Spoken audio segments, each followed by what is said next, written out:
Senhor presidente, eu só pediria o tempo. Obrigado, viu, presidente? Senhor presidente, ontem eu estive com o presidente Lula em Curitiba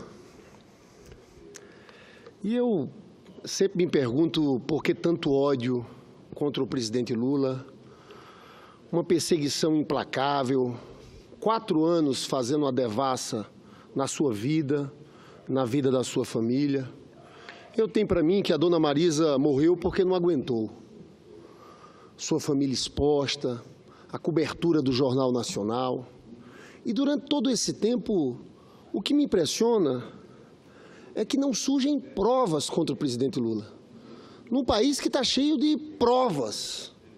Os 51 milhões do Gedel, a mala do Rodrigo Rocha Loures, que era assessor do Temer, monitorada pela Polícia Federal, o dinheiro do Aécio, que o primo pegou também uma mala de R$500 mil. Mas cadê as provas contra o presidente Lula? A última denúncia, isso se viu hoje aqui para vários pronunciamentos, pronunciamento do senador Humberto Costa, e em especial um importante pronunciamento do senador Armando Monteiro, que foi ministro da Indústria e do Comércio, foi presidente da Confederação Nacional das Indústrias, falando sobre a medida provisória 471. Porque o Lula foi denunciado em cima da edição de uma medida provisória que, na verdade, estendia benefícios tributários para a indústria automobilística que se fixasse no Norte, no Nordeste e no Centro-Oeste. Hoje o senador Armando Monteiro, no discurso, falava 13% dos empregos da indústria automobilística estão nessas regiões por causa dessa medida provisória. 10% das exportações saem desses estados. Beneficiou muitos estados. Mas as pessoas, esses promotores, o Lula, eles denunciam. Mais cedo, eu citei o deputado Paulo Pimenta, porque o delegado desse caso foi prestar um depoimento na Câmara dos Deputados e o deputado Paulo Pimenta fez uma pergunta para ele. Disse o seguinte, o deputado Paulo Pimenta: Vossa Senhoria sabe que a medida provisória número 471 foi uma renovação de benefícios? Sabe quem foi o presidente que editou a medida provisória original? O delegado reconhece, Fernando Henrique Cardoso. A medida provisória quem fez foi Fernando Henrique. O Lula só renovou. Aí, continua o deputado Paulo Pimenta. Vossa Excelência chamou o presidente Fernando Henrique Cardoso para se explicar, como autoridade da época, o porquê de haverem sido editadas e a importância das medidas provisórias? E a resposta foi não. Então, ele não... O que estava para trás do Fernando Henrique nem investigou, porque, na verdade, não tinha o que investigar também no governo Fernando Henrique Cardoso, mas foi só em cima da renovação. O interessante é que essa medida provisória foi aprovada por unanimidade no Senado e na Câmara dos Deputados. Você sabe, senador Requião, eu estou com as notas taquigráficas do dia que essa medida provisória foi aprovada aqui no Senado. Lideranças de todos os partidos. César Borges, que era do bloco do PR, fazendo um discurso. Antônio Carlos Júnior, filho de Antônio Carlos Magalhães, fez um discurso dizendo o seguinte: essa medida provisória, na verdade, prorroga incentivos fiscais. Mas é importante lembrar como tudo isso começou. E fala, aí a figura do senador Antônio Carlos Magalhães foi fundamental. Explica como o Antônio Carlos Magalhães tinha lutado na época do governo Fernando Henrique Cardoso sobre isso. Diz ele, é claro que sou favorável. Inclusive o senador Zé Agripino vai se manifestar em nome dos democratas a aprovação dessa medida provisória. E por aí vai. O senador Arthur Vigílio também, historiano, e estava na votação desse Senado Federal aqui, o deputado Aleluia, do DEM da Bahia, o deputado, hoje prefeito, ACM Neto. Estou falando, Arthur Vigílio faz discurso, todos. E agora, eles vêm com mais essa denúncia. Eu, sinceramente, o senador Roberto Requião ontem esteve em Curitiba, num ato público realizado numa praça em Curitiba, e falou que, na verdade, o que está por trás de tudo isso é um processo violento de desnacionalização da economia, de retirada de direitos de trabalhadores. Eu quero chamar a atenção, senador Roberto Requião, estou batendo nisso aqui a semana inteira. mas pouca gente está levando em consideração o orçamento de 2018. O orçamento de 2018 é a demonstração clara que eles decidiram tirar os pobres do orçamento brasileiro. Eu quero começar dando o primeiro exemplo em relação ao Sistema Unificado, o Sistema Único de Assistência Social, o SUAS. Sabe quanto é que é a redução de recursos, senador Requião? 97%. De 2.300 bi, cai para 76 milhões.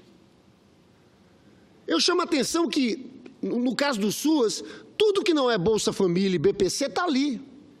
A manutenção dos CRAs que existem em cada município, política de abrigo aos idosos, política de abrigo às crianças, está tudo ali.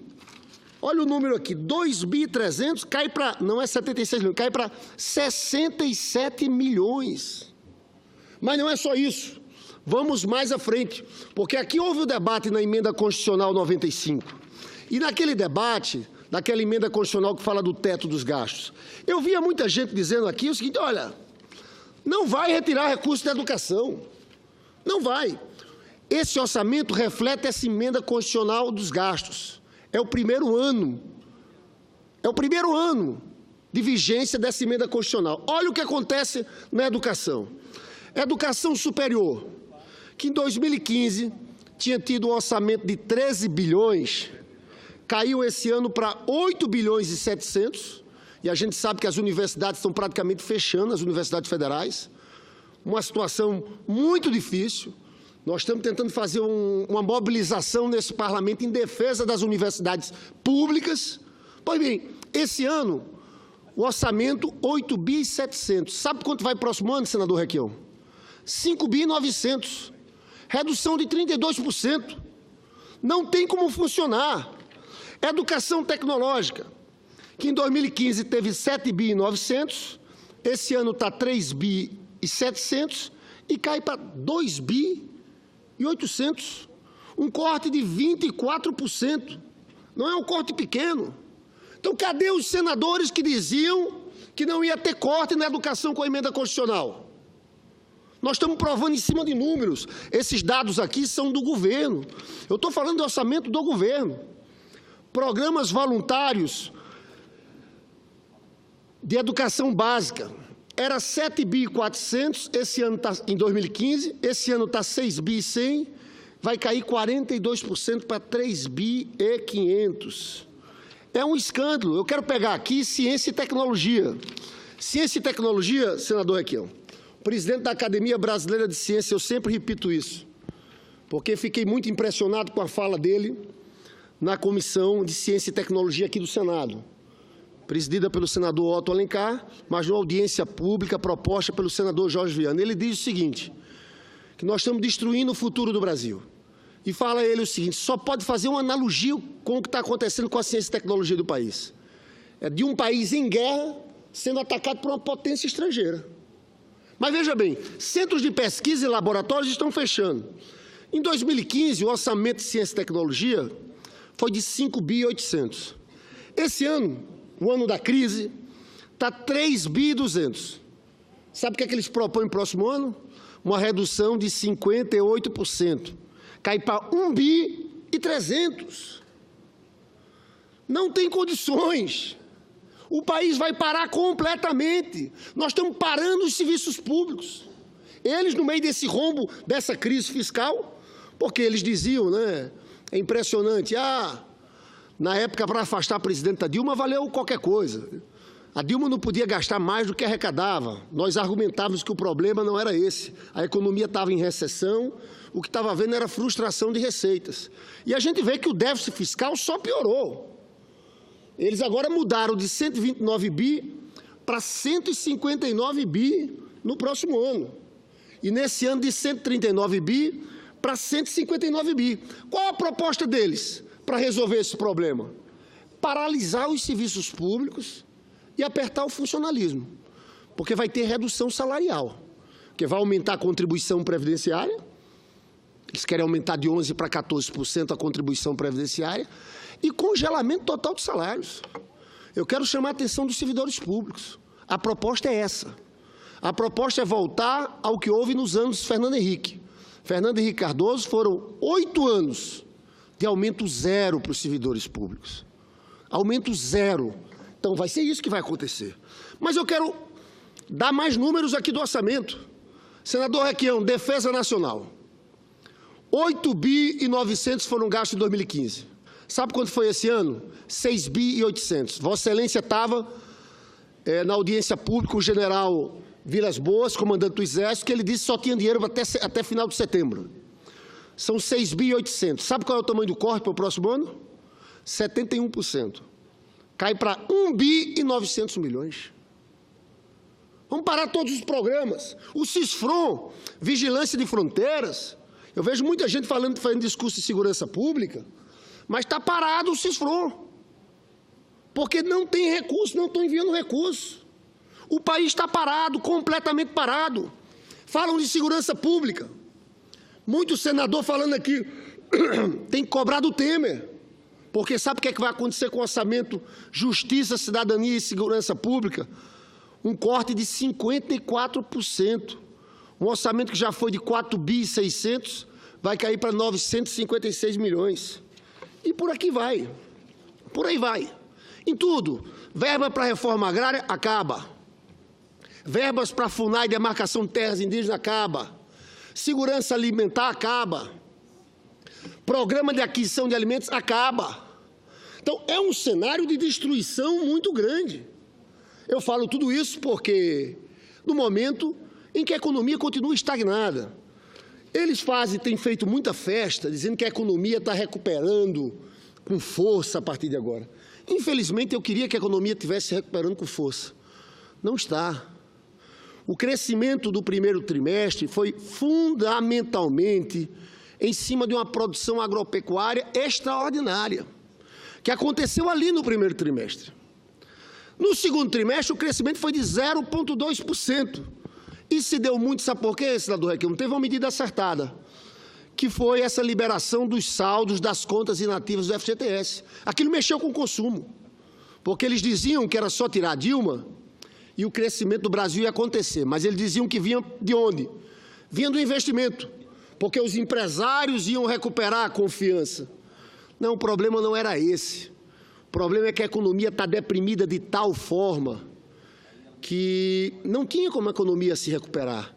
E agora a gente viu o crescimento de 0,2% foi em cima da liberação dessas contas inativas da FGTS. Então, crescer 0,5% num ano como esse, ou mesmo como falam alguns, no próximo ano 2%, é muito pouco. Tamanho da devastação que houve na economia. Em 2 anos, foi uma recessão de 7,3% do PIB. E os números desse semestre mostram que o investimento continua ladeira abaixo. Sim, o mais grave, eu não falei aqui do corte do orçamento de investimento, senador Requião. Nós que já investimos nesse país em investimento público 60 bi, estamos investindo esse ano algo em torno de 30 e poucos bi. Sabe quanto é que eles falam para o próximo ano que vai ser? É um corte de 95%. 1,5 bi. Nós estamos destruindo investimento público na ponta. E o privado também. Você sabe que a gente tinha em 2014, o investimento chegou a 21,5% do PIB. Está em 15,5%. E é por isso que eu tenho dito, sempre se fala em recessão, você às vezes tem um ver. A economia cai e se recupera com força. Agora não. Nós estamos caindo e vamos viver um processo de estagnação, porque esse atual governo está destruindo todas as bases para a construção de um projeto de desenvolvimento nacional e recuperação do crescimento econômico. Vamos lá. Primeiro, austeridade. É uma loucura a gente só falar em ajuste fiscal e austeridade no meio de uma crise como essa. A discussão devia ser como retomar o crescimento, como proteger empregos, mas não. É uma maluquice. Essa emenda constitucional 95, isso não existe do teto dos gastos em lugar algum do mundo. Congelar por 20 anos investimentos como esse. Porque, num momento como esse, teria que haver o contrário. Política fiscal anticíclica. O Estado tinha que estar investindo mais. Tinha que estar ampliando os gastos sociais. Naquela crise de 2008, foi isso que aconteceu. O Lula pisou no acelerador do PAC, aumentou 10% o gasto social, que era o que ele falava, dizer assim, colocar dinheiro na mão dos pobres, para investir, para aquecer a economia. Então, veja bem, o primeiro ponto que a política fiscal, nós estamos no rumo completamente errado, por isso que nós não vamos sair dessa crise com facilidade. O segundo ponto, o papel dos bancos públicos. Sim, se nós não tivéssemos bancos públicos, como o Banco do Brasil, Caixa Econômica, BNDES, naquela crise de 2008, nós não tínhamos saído com facilidade, porque os bancos privados aumentaram a taxa de juros e se retraíram. Naquele momento foi fundamental o papel dos bancos públicos, em especial do BNDES. Eles estão destruindo os bancos públicos. O Banco do Brasil e a Caixa Econômica Federal estão com taxas de juros hoje superior ao dos bancos privados. Deixaram de ser um instrumento para lutar contra os spreads bancários absurdos. Hoje, quem deve no cartão de crédito do Brasil paga taxa de juros superior a 400%. E acabaram com o BNDES, porque acabaram com a TJLP, que era fundamental, senador Assis, para os empresários investirem de longo e médio prazo, porque ninguém vai investir com essa taxa absurda de juros no mercado. É uma proposta, eu fico impressionado com a falta de rumo que está o país. Outro ponto, naquela crise de 2008, 2009, foi o papel das estatais. Petrobras, Eletrobras, que ampliaram investimentos também. Agora nós estamos nos desfazendo das estatais. Nos desfazendo. Vender a Eletrobras é um crime, vender a Casa da Moeda, que é um símbolo nacional, que faz nossa moeda, que emite nosso passaporte, que é empresa lucrativa, é um crime. A Eletrobras está ligada à discussão de soberania. Como é que nós vamos ter segurança energética sem um planejamento estatal nas mãos da iniciativa privada? Eu pergunto aos senhores e às senhoras, os senhores acham que teria programa Luz para Todos se não fosse a Eletrobras? O Luz para Todos, que levou luz lá na floresta amazônica, lá no sertão do Nordeste, para regiões muito pobres. Não era um programa lucrativo, não dá lucro, mas foi feito, porque as pessoas tinham esse direito. Eu vejo a Chesf, lá no Nordeste, está havendo agora uma seca de mais de 5 anos no Nordeste. E, nesse momento, qual a decisão da Chesf? Primeiro, priorizar o uso da água para consumo humano. Segundo, para consumo de animais. Terceiro, para a produção de energia elétrica. Mas eles querem destruir tudo. Esse ataque às estatais, esse feirão que o Temer quer fazer. Estão entregando o nosso pré-sal a preço de banana. Estão entregando campos e campos de pré-sal a preço de banana para as grandes multinacionais do petróleo. E, por último, o quarto item, que está ligado à vida das pessoas. Um fator fundamental na criação desse grande mercado de consumo de massas no Brasil, no governo do Lula, foi que a vida das pessoas melhoraram, porque o salário mínimo cresceu 77% acima da inflação. Isso teve um impacto muito grande na previdência social. Dinheiro de uma aposentada que ganha um salário mínimo, senador Assis, vai todo para a economia. Não sobra nada. Vai comprar remédio, vai pagar a escola. Aquilo movimenta. O que a gente está vendo é que essa política articulada de redução de salários, de retirada de direitos dos mais pobres, vai afetar muito negativamente a economia. Nós estamos tirando esse instrumento que é fundamental. O consumo das famílias representa hoje algo em torno de 63% do PIB. Agora, me impressiona muito essa blindagem toda que existe com essa equipe econômica chefiada pelo Meirelles. Porque aqui só se fala isso, é o mercado, é o mercado.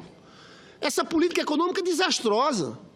E eu me pergunto, quando eu vejo esse escândalo da JBS, envolvendo os irmãos Joesley, Wesley, toda essa confusão na delação do Ministério Público, tantos crimes.